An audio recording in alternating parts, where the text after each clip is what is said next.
Hi, I am Patrick from Just Got Played. I am not at the Gloken Blaster tonight, and my compadre Brian Fiore is also not with me, but I will be bringing you all of the secrets to unlock Holmes and Moriarty. Join me for Holmes and Moriarty.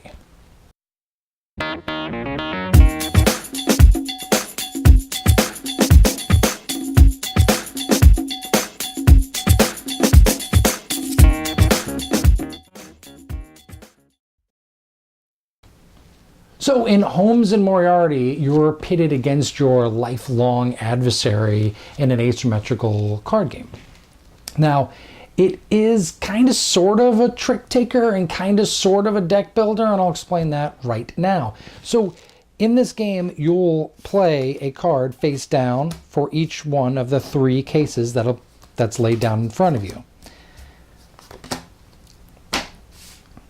One is set like so, and the other one's set behind it. The one set in front is the crime, the one set in back is the clue. Normally the high number will win in a situation like this, but that high number will also name a trump suit. So if your clue is the trump suit, then you actually end up taking the trick. Or taking that segment of the hand, I do apologize. So how it works out where it's also a deck builder is, after you place your first round of cards, you give your 7 cards back to your opponent, or what's left of your 7 cards, so your 5 cards back left to your opponent. Your opponent then plays with the 5 cards that you had. They hand those back to you after they play that. So in essence, by playing cards, you're stopping your opponent from being able to play other cards, and hopefully you're naming the right tricks and that kind of thing. So it's got deck building aspects and trick taking aspects to it as well. It's kind of interesting. I've never seen a game play out quite like this before, which leads me to the thing I like the most. It has an enormous amount of depth and complexity. Part of the reason of that is there's also a visual spatial aspect to the game. If I win the hand, I get to place a token on a little map grid, a 4x4 grid. I'm trying as Sherlock to stop my opponent, Moriarty, from placing 3 in a row. So I'm trying to play my hands as best I can to be able to place a token on the board to block him from placing 3 in a row for every hand.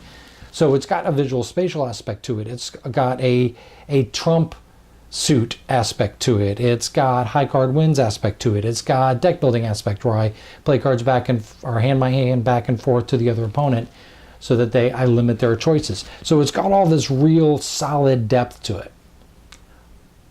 Saying that, it does lead me to the thing I like the least about it. This game is going to be highly complex for the beginning player. I believe that it is overcomable.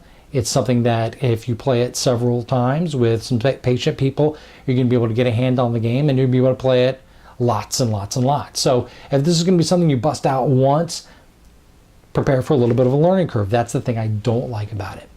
And that doesn't really surprise me. You're trying to build a game with very few components, with lots of depth and strategy and complexity. The only way really to do that, or the big thing to overcome doing that, is it's not super easy or intuitive to learn right off the bat. So you've got some things to remember.